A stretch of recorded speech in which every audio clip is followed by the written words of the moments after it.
नमस्कार, मेरा नाम ज्ञानेश्वर है और मेरे साथ न्यूज रूम में हैं देव प्रकाश सिंह साहब, पटना हाई कोर्ट के एडवोकेट हैं।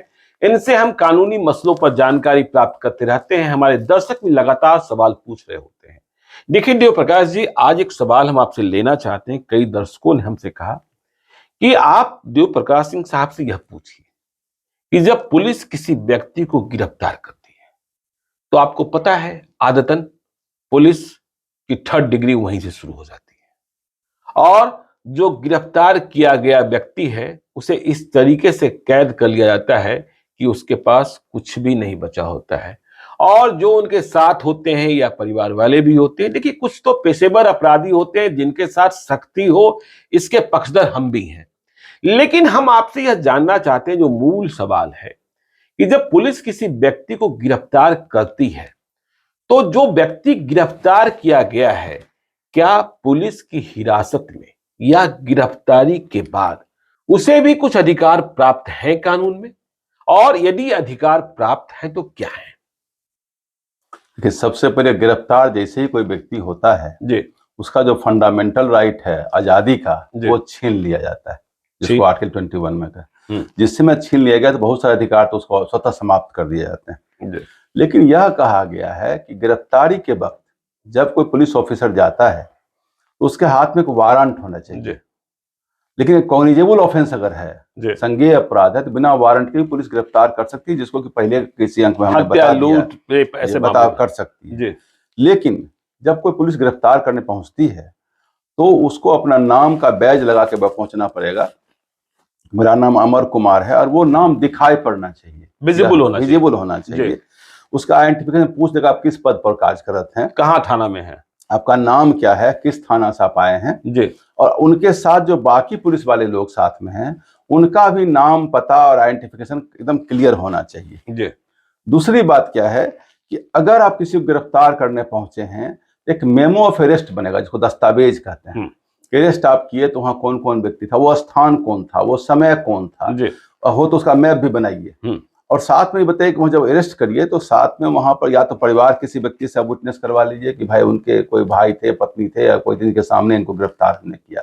छुप छुपा किसी को उठा के लेकर मत भाग जाइए। तो वहां किसी से अगर कोई नहीं है घर में तो समाज के अगल बगल के किसी पड़ोसी के प्रतिष्ठित व्यक्ति को बुला के गवाह बनाइए और गवाह बना करके उसको लीजिए और उसका एक पुलिस मेमो में इस बात को लिखिए। जब भी किसी को गिरफ्तार करते हैं यह भी देखिए उसके पास से कौन कौन सा सामान है, उसका एक सीजर लिस्ट बनाइए।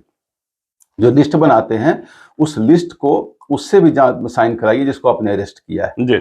उसका मेडिकल जांच कराइए, मेडिकल जांच किसी डॉक्टर से कराइए, कोई इंजुरी है कोई और है तो उसका भी जांच करवा लीजिए। उसके अलावा और भी सीआरपीसी में दिया हुआ है कि उसको कोई बीमारी है, ब्लड प्रेशर है, शुगर है या और कोई जिसका दवा वो खाता है तो वो भी आप लिख लीजिए ताकि समय पर उसको दवा मिलते रहना चाहिए। यह भी साथ में देख लिया करिए कि जो उसका जितना भी आप रिपोर्ट बना रहे हैं वो सारा रिपोर्ट एक दस्तावेज में लिखिए, नोट डाउन करिए और नोट डाउन करके उससे भी साइन कराइए। डॉक्टर की रिपोर्ट उसमें जो जिसको अरेस्ट किए उससे भी साइन कराइए और ये सारा दस्तावेज मजिस्ट्रेट के सामने पेश करिए। मजिस्ट्रेट का भी दायित्व बनता है कि इन चीज़ों को देखे कि क्या पुलिस ने इन चीज़ों को किया है कि नहीं किया है। उसके किसी संबंधी को या उसके एडवोकेट के पास उसको एडवोकेट का बचाव, अपने बचाव में किसी वकील को बुलाने का उसको पूरा अधिकार है। अगर वकील नहीं है उसके पास तो पुलिस उसको वकील मुहैया कराएगी। अच्छा, यह भी करेगी क्योंकि अगर कोई आदमी गिरफ्तार हो गया तो उसको बचाव करने का पूरा हक है अपने यहाँ। अब राइट टू डिफेंस जो कहा जाएगा वो उसको वो खत्म नहीं होता, अपना बचाव वो करेगा। और अब वो जो गिरफ्तारी उसकी होगी उसकी दस्तावेज की जांच मजिस्ट्रेट साहब को उतनी ही करनी है। ये तो आपने देव प्रकाश जी ठीक बताया, लेकिन व्यावहारिकता में ये सब चीजें होती नहीं है। आपको भी पता है कि जब पुलिस किसी व्यक्ति को गिरफ्तार कर लेती है तो वह पुलिस के बलात् कब्जे में होती है और पहले उसे पुलिस कहां ले जाती है यह पता करना ही मुश्किल हो जाता है। फिर पुलिस कितने घंटे तक कहां रखेगी, नहीं रखेगी। आपने कहा मजिस्ट्रेट, पहले मजिस्ट्रेट के समक्ष पेशी हो जाए और आपने कहा कि वकील, कौन सा किसी से मिलने तो दिया नहीं जाता है। क्या कहता है कानून? क्या मुलाकात? देखिए कानून तो कानूनी बात ही करेगा ना, गैर कानूनी बात तो नहीं करेगा। कोई भी पुलिस कानून का सिपाही है और कानून का राज्य है। कानून ही स्टेट है, अगर कानून नहीं है तो स्टेट नहीं है। वो जो आप बता रहे हैं वो गैर कानूनी काम। जैसे 3rd डिग्री का आपने बात करी, कई एक बार कह चुका सब सारे थाना में कहा CCTV लगाइए, जब भी किसी का इंटरोगेशन करिए, जहाँ पूछिए, पूछताछ करिए तो CCTV के सामने करिए। तो सर हत्यारा जो होता है, हत्यारा पर तो वो बात नहीं है। जिस समय किसी को गिरफ्तार आप कर रहे हैं, उसका इंजरी रिपोर्ट लीजिए, कोई कहाँ चोट लगा हुआ है, और बाद का फिर रिपोर्ट लीजिए। फिर मजिस्ट्रेट साहब को भी कहा जाता है कि आप पूछिए जब खड़ा होता है आपके सामने, कहाँ पकड़ा, किधर पकड़ा, कहाँ से लाया, कोई मारा तो नहीं इसको, कोई इसको। चूंकि आप जानते हैं कोई भी वक्तव्य जो थाना में दिया जाता है पुलिस के सामने किसी भी वक्तव्य, किसी भी राइटिंग, किसी कन्फेशन का कोर्ट में कोई प्रमाणिक वैल्यू नहीं है। क्योंकि अपने यहाँ अनुच्छेद 20 के सब उप अनुच्छेद 3 में कहा गया है कि कोई भी अपराधी अपने विरुद्ध में गवाह नहीं हो सकता।